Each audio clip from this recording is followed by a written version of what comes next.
नमस्कार साथियों, मैं अनिकेत आपका हार्दिक स्वागत करता हूं एक ट्रिकी सॉल्व के यूट्यूब चैनल पर। साथियों, मैं आज आपके लिए लेकर आया हूं एलिगेशन पार्ट 2। साथियों, एलिगेशन पार्ट 1 को मैं बहुत ही अच्छे से समझाया हूं। अगर अब तक आप उस वीडियो को नहीं देखे हैं तो जाकर डिस्क्रिप्शन में आपको लिंक मिल जाएगा, जाकर प्रीवियस पार्ट को देख ले। तो आज मैं आपको एलिगेशन पार्ट 2 को बहुत ही अच्छे एवं शानदार तरीके से आपको समझाऊंगा, तो ध्यान से आप समझिएगा। ध्यान से पढ़िए कि क्वेश्चन में बोला क्या है। चलिए पहला क्वेश्चन पढ़ते हैं हम। सोना जल से 19 गुना भारी है तो तांबा जल से 9 गुना भारी है। किस अनुपात में इन दोनों धातुओं को मिलाया जाए कि मिश्रण जल से 12 गुना भारी हो जाए। तो जैसे मैंने आपको पहले ही बताया था कि हम इस सवालों को, मैक्सिमम एलिगेशन के सवालों को डायग्राम के अनुसार बनाएंगे। अगर जब बोला रहे कि एक मिश्रण दिया रहे और दूसरा मिश्रण के साथ मिश्रण मिलाकर उसके बाद बोल रहा है कि जाए तो मिश्रण जल में कितना गुना है, जब ऐसा सवाल रहे तो इसको क्या करेंगे, डायग्राम के अनुसार बनाएंगे। तो पहला कितना है, 19 है। फिर नेक्स्ट कितना बोला है, 9 है। और मिश्रण करने के बाद कितना हो जा रहा है, 12 हो जा रहा है। हो रहा है ना। जैसे मैंने आपको पहले ही बताया था कि ये संख्या और ये संख्या को यहाँ पर लाकर माइनस करेंगे। तो जैसे हमने बताया था उसी प्रकार करते हैं। 19 को 12 से माइनस और फिर इससे इसको यहाँ पर लाएंगे, यही ना बताया था। तो 12 और 9 को क्या करेंगे, माइनस करेंगे। हम लोग डायरेक्ट लिख सकते हैं, मगर आपको समझाने के लिए मैं पूरा अच्छे से दिखाता हूँ। चलिए इसको घटाएंगे अगर तो कितना होगा, 3 होगा। इसको माइनस करेंगे तो कितना होगा, 7 होगा। तो यहाँ पर क्या पूछा है, ध्यान से पढ़िए। किस अनुपात में इन दोनों धातुओं को मिलाया जाए। तो किस अनुपात में मिलाया जा रहा है, 3:7 के अनुपात में मिलाया जाएगा तो क्या होगा, 12 गुना भारी हो जाएगा। आशा करते हैं आप अच्छे से समझ गए होंगे। ये सवाल बहुत ज़्यादा ही इजी है और ये एग्ज़ाम में एक क्वेश्चन तो एग्ज़ाम में आता ही है। ठीक है, चलिए नेक्स्ट क्वेश्चन देखते हैं। नेक्स्ट क्वेश्चन ध्यान से पढ़िए, क्या बोला है। बोला है 54 पैसा प्रति लीटर के 14 लीटर दूध में कितना जल मिलाया जाए कि मिश्रण दूध का मूल्य 42 पैसा प्रति लीटर हो जाए। तो इसे भी हम उसी डायग्राम के अनुसार बनाएंगे। जैसे क्योंकि यहाँ पर दो दे दिया है, दो मिश्रण दे दिया है और उसका डायरेक्ट कितना आ रहा है वो भी बता दिया है। तो उसी प्रकार हम जैसे डायग्राम मैंने बनाया था आगे आपको, चलिए बना लेते हैं डायग्राम। तो पहला कितना है, ध्यान से समझिएगा, 54 पैसा। 54 पैसा है, हाँ कितना का, 14 लीटर का। तो 14 लीटर हम लिख लेते हैं। ठीक है, उसके बाद क्या बोला है, यहाँ पर आप ध्यान से देख रहे होंगे कि जल, जैसे अगर धर लो दूध दिया है तो पानी तो दिया नहीं है, तो पानी निकालने बोल रहा है। तो मैंने जैसे आपको आगे भी बताया था कि अगर पानी का नहीं दिया रहे तो हम क्या मान लेंगे, 0 मान लेंगे पानी का। और यहाँ पर कितना था, मिश्रण कितना आ रहा है, 42 पैसा प्रति लीटर, यही ना हो रहा है। तो हम जैसे मैंने आपको आगे भी बताया है उसी प्रकार इसको भी कर लेते हैं। जैसे यहाँ पर इससे इसको घटाएंगे तो कितना होगा, 54 माइनस 42 और यहाँ पर कितना होगा, 42 माइनस 0, यही ना हो रहा है। तो यहाँ पर कितना बचा, 42 बचा और यहाँ पर रेशियो में कितना बच रहा है, 12 बच रहा है, 12। अच्छा ये छोटा हो सकता है तो इसको काट देंगे। कितना बार में कटेगा, 6 के टेबल में 7 बार में 42 और 2 बार में 12। तो ये कितना निकला, 7:2 निकला। ठीक है, उसके बाद हम क्या देखेंगे, जैसे हम देखेंगे 7 कितना का आया, 14 लीटर दूध है ना। दूध कितना है, 14 लीटर दूध है तो किसका रेशियो है, 7 का। तो हमको तो पानी का निकालने बोल रहा है। देखिए ध्यान से पढ़िएगा, कितना जल मिलाया जाए, कितना जल, जल हमको पता करना है कि कितना मिलाया जाए। तो आगे दूध का तो दिया हुआ है तो हमको जल निकालना है। तो इसके लिए क्या करेंगे हम, 7 कितना लीटर, 7 बराबर 14 लीटर दूध हो रहा है ना। तो 1 बराबर कितना हो जाएगा, 2 लीटर दूध। तो 2 से हम इसको इंटू कर देंगे, क्या कर देंगे, 2 से इंटू कर देंगे। अगर 7 को 2 से इंटू करते हैं और फिर क्या करेंगे, 2 को 2 से इंटू कर देंगे। देखिए 7 को 2 से इंटू करने से कितना आता है, 14 आता है कि नहीं आता है। उसी प्रकार हम अगर 2 को 2 से इंटू करते हैं तो कितना आएगा, 4 आएगा। देखिए 14 यहाँ से मिल गया, मिल गया कि नहीं मिल गया। 7 का रेशियो रहेगा तो 14 तो मिल रहा है, मगर 2 का रेशियो रहने से कितना आएगा, 4 आएगा। तो आंसर कितना होगा, बोलिए आंसर कितना होगा, 4। कितना, 4 लीटर। आशा करते हैं आपको बहुत ही अच्छे से समझ आ गया होगा, क्योंकि यहाँ पर जल बोला था इसलिए हमने जल का निकाला है, तो आप अच्छे से समझ गए होंगे। चलिए नेक्स्ट क्वेश्चन इसी प्रकार देखते हैं। क्वेश्चन नंबर नेक्स्ट को आप ध्यान से पढ़िएगा, उसके बाद आप बनाइएगा। क्वेश्चन को हड़बड़ी में पढ़कर और आगे बढ़ने की कोशिश कीजिएगा ना तो फंस जाइएगा। ठीक है, क्वेश्चन नंबर को ठीक से पढ़ें हम। 2 पात्र में दूध और जल क्रमश 3:1 और 5:3 के अनुपात में समाहित है। बताइए कि इन्हें किस अनुपात में आपस में मिलाया दिया जाए कि नए मिश्रण में दूध और जल का अनुपात 2:1 है। जब भी देखेंगे कि ये 2 रेशियो वाला ऑप्शन दिखाई दे, 2 रेशियो दे दे, उसके बाद फिर कितना आ रहा है उसका मिश्रण बता दे रहा है, तो हम क्या करेंगे, चलिए बताते हैं हम, आप कैसे बनाइएगा इसको। तो पहले हम रेशियो कैसे लिखा है वो उतार लेते हैं। जैसे यहाँ पर बोला है दूध का m लिख लेते हैं मिल्क रेशियो, जल का वाटर कर लेते हैं। ठीक है, बोला है 3:1, फिर 5:3, ये ना दिया है, और मिश्रित करने के बाद कितना हो रहा है, 2:1 हो जा रहा है, यही ना हो रहा है। तो हम क्या करेंगे, इसको उसी प्रकार हम तोड़ेंगे। क्या करेंगे, इसको उसी प्रकार हम तोड़ लेंगे। तो जैसे मैंने डायग्राम में आपको बताया था, हम डायग्राम ही बना लेंगे इसको भी, नहीं तो ये ऐसे बनाने से ये बहुत ही लेंदी हो जाएगा। तो पहला अगर हम निकालेंगे तो ये तो मिश्रण है, तो मिश्रण को अगर ऐड करके हम लिखेंगे तो क्या निकलेगा, 2/3 ये निकलेगा ना। हम मिल्क का मानकर निकाल रहे हैं, किसी एक को मानकर निकालेंगे, या तो मिल्क को मान के निकालेंगे या फिर वाटर को मानकर निकालेंगे, तो किसी एक को। तो हम मिल्क मानकर निकालते हैं, तो यहाँ पर जैसे 3 है तो 3 कितना हो जाएगा, 4 हो जाएगा। यहाँ पर 5 कितना हो जाएगा, 8 हो जाएगा, यही ना होगा। समझ रहे हैं आप, फिर से बता देता हूँ। हम किसी एक को मानकर, या तो वाटर को मानो या फिर मिल्क को मानो, किसी एक को मानकर बनाएंगे। ठीक है, तो हम मिल्क मान के बना रहे हैं। तो उसी प्रकार हम जैसे आपको आगे बताया था, क्या बताया था, घटाएंगे किस प्रकार, पहले इससे इसको घटाएंगे, तो यहाँ लिखेंगे, तो कितना लिखेंगे यहाँ पर, 3/4 माइनस 2/3।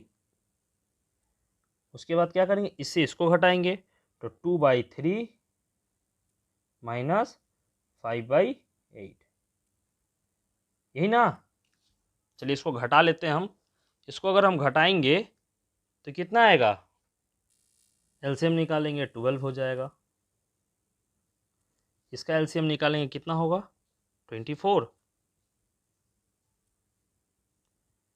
शॉर्ट में करके आपको दिखाते हैं।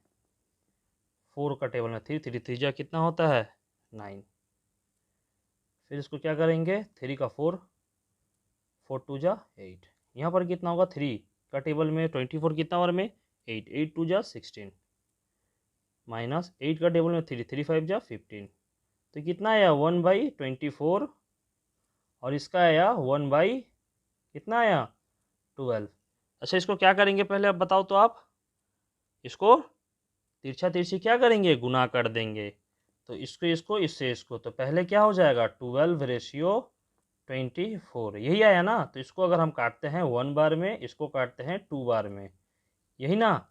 तो हम क्या मानकर बनाए थे, ध्यान से समझिएगा, क्या मानकर बनाए थे हम। तो आंसर कितना आएगा इसका, 2:1 आया ना। आशा करते हैं आप बहुत अच्छे से समझ गए होंगे। चलिए नेक्स्ट क्वेश्चन को देखते हैं। और मैं फिर से आपको बता दूं, मैंने जितना भी सारा आपको सवाल बता रहा हूं, जितना भी सवाल मैं आपको कराऊंगा, सब मोस्ट इम्पॉर्टेंट क्वेश्चंस को ही कराऊंगा मैं। तो आप इसे ध्यान से देखकर समझिएगा कि मैं क्या कर रहा हूं। ठीक है, नेक्स्ट क्वेश्चन, इस क्वेश्चन को भी आप ध्यान से पढ़िएगा कि क्या बोला है। 80 किलो के दूध और जल के मिश्रण में दूध और जल का अनुपात 3:2 है। इस मिश्रण में कितना जल मिलाया जाए कि नए मिश्रण में दूध और जल का अनुपात 2:3 हो जाए। ठीक है, तो हम क्या करेंगे, इसको ध्यान से समझिएगा। हम आगे उसको लिख लेते हैं। जैसे यहाँ पर मिल्क है और क्या है, वाटर है, मतलब जल है। मिल्क और जल का रेशियो कितना है, 3:2 है। फिर 80 लीटर के अनुसार अगर इसमें क्या बोला है 80 किलो के दूध और जल के मिश्रण में दूध और जल का अनुपात कितना है 3:5, मतलब ये दोनों को मिलाकर मिश्रण बनाकर कितना आया है इसका 80 आया है, यही आया है ना। फिर बोल रहा है क्या इस मिश्रण में कितना जल मिलाया जाए कि नए मिश्रण में दूध और जल का अनुपात 2:3 हो जाए, मतलब ये हो जाने का बोल रहा है। इसमें और कितना मिलाएंगे कि ये इतना हो जाएगा 2:3 हो जाएगा। तो अच्छा ये जो 80 है किसका मान है 3 और 2 का, तो 3 और 2 को क्या करेंगे ऐड कर देंगे, तो 3 और 2 को ऐड कर देंगे तो हो जाएगा 5। 5 से अगर इसको काटते हैं तो कितना आता है 16, तो 1 बराबर कितना हो गया 16 हो गया, यही ना। तो इसको क्या करेंगे इसको इंटू कर लेते हैं, देख लेते हैं कौन सा कितना है। तो 16 को 3 से इंटू करेंगे तो कितना होगा 14, 16 2 जा 32। तो हमको ये पता चल गया कि मिल्क का कितना है, मिल्क कितना है इसमें, मिल्क है 48। कितना मिल्क है 48 और 32 क्या है वाटर है। जो 80 किलो का जो मिश्रण था उसमें मिल्क कितना किलो है 48 किलो है और जल कितना है 32 किलो है, ठीक है। तब उसके बाद उसी प्रकार हम इसका भी निकालेंगे, तो हमको तो पता चल गया ना 48 इसका है, तो हम 2 बराबर कितना हो गया 48। तो अगर इसको काट कर हम निकालेंगे तो कितना हो जाएगा 1 बराबर कितना होगा 24। तो देखिए तो 24 2 जा 48 और 24 3 जा कितना होगा 72 होगा, ठीक है। तो हमको पता क्या चला कि जल इसमें कितना है, यदि इसमें ध्यान से देखिएगा दूध तो वही होगा, दूध का मान सेम होगा मगर वाटर का मान कुछ अलग हो रहा है। तो हम क्या कर रहेंगे इसमें वाटर निकालेंगे, अगर वाटर कितना एडेड किए हम वो देख लेते हैं। वाटर एडेड 72 कितना है माइनस कितना करेंगे इसमें 30 कर देंगे 32, तो कितना आएगा यहाँ पर 40 लीटर इज द आंसर। आशा करते हैं आप अच्छे से समझ गए होंगे। ये क्वेश्चंस आपका एसएससी जीडी 2015 में आया हुआ क्वेश्चंस है, ठीक है।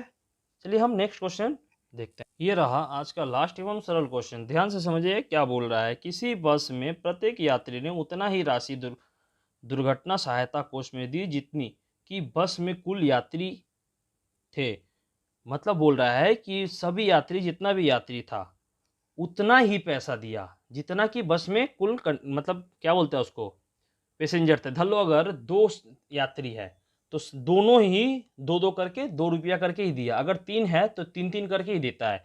तो यहाँ पर ध्यान से आप एक चीज़ देखिएगा ना, अगर जितनी या जितना अगर कहीं भी किसी क्वेश्चन में आपको दिखाई देना तो उसको क्या करेंगे हम रूट में चेंज कर देंगे, क्या करेंगे रूट, उसका जितना भी आएगा उसका रूट कर देंगे। उतना या जितना कहीं भी अगर किसी भी क्वेश्चन में बोले तो उसका रूट निकाल देंगे, जितना बोले या फिर उतना, ध्यान से आप नोट कर लीजिएगा। तो यहाँ पर पढ़ते हैं हम कि कंडक्टर ने प्राप्त राशि में 15 रुपया और मिला दिया, मतलब कंडक्टर जो था ना उसने जितना पैसा उठा उसमें कंडक्टर 15 रुपया और ऐड कर दिया, तो जिसमें से कुल राशि 415 रुपये हो जाती है। बताइए कि उस बस में कितने यात्री हैं। तो इसमें क्या है समझिएगा, मैंने जैसे बताया कि जितना या उतना बोले तो उसमें रूट होगा, मगर इसमें क्या बोला है जैसे मैंने आगे भी बताया कि जितना रुपया है, जैसे अगर 2 रुपया है 2 रुपया करके अगर दे रहा है तो 2 यात्री ही होंगे, अगर 3 यात्री है तो सभी 3-3 रुपया करके दिए, 4 यात्री होगा तो 4-4 रुपया करके देंगे, ऐसे करके देने बोलना है। क्योंकि यहाँ पर एक चीज़ बताया है जितना कि बस में कुल यात्री है, दुर्घटना सहायता कोष में दी जितनी कि बस में कुल यात्री थे, मतलब उतना ही दिया है। तो इसको उसी प्रकार करेंगे। अगर हम कंडक्टर का मान हटा देते हैं, जैसे 415 दिया है, अगर कंडक्टर का 15 रुपये हटा दिए तो यहाँ कितना बचा 400 बचा ना। तो 400 का अगर हम रूट निकाल देते हैं तो 400 किसका रूट होता है, जैसे आपको मैंने स्क्वायर रूट मैंने आपको अच्छे से समझाया है। अगर आप अभी तक नहीं देखे हैं तो डिस्क्रिप्शन में लिंक मिल जाएगा, आपको जाकर देख ले कि स्क्वायर रूट भी कैसे निकलेगा, स्क्वायर क्यूब भी कैसे निकलेगा, मैंने सबको अच्छे से समझाया। तो 400 का जो होता है वो होता है 20। अच्छा 20 आंसर कितना आया 20 आया। अच्छा मैं आपको एक चीज़ और दिखा देता हूँ, अगर जैसे मैंने बताया आपको 4 अगर रहता तो 4 रुपया करके सब दिया, अगर ये कितना है मैन, अगर 4 आदमी है तो 4 रुपया करके सभी ने दिया, तो कितना हो रहा है 16। उसी प्रकार 20 आदमी था तो 20 रुपया करके सब दिया, तो 20 20 जीरो जा जीरो, 22 डा कितना होता है 40। देखिए तो 400 था, यहाँ पर 400 आया है, मतलब क्या था, ये आंसर सही है। तो यह क्या होगा, आंसर 20 ही होगा। तो बस में अगर पूछे कितना व्यक्ति था तो बस में 20 व्यक्ति ही थे। आशा करते हैं आपको बहुत ही अच्छे से समझ आ गया होगा। इसी तरह के मज़ेदार ट्रिकों से आप अगर कुछ ही क्वेश्चन को सीखना चाहते हैं, रीजनिंग या मैथ हो, तो आप इस चैनल को सब्सक्राइब कर ले एंड बेल आइकन को प्रेस कर ले। अगर क्वेश्चन मज़ा आया तो एक लाइक भी कर दे, और आने वाले वक्त में जितने भी क्वेश्चन हम दे आप तक पहुँचे अच्छे से, इसलिए मैं आपको बोलता हूँ कि चैनल को सब्सक्राइब कर लो। ठीक है, फिर मिलते हैं नेक्स्ट वीडियो पर, तब तक के लिए बाय।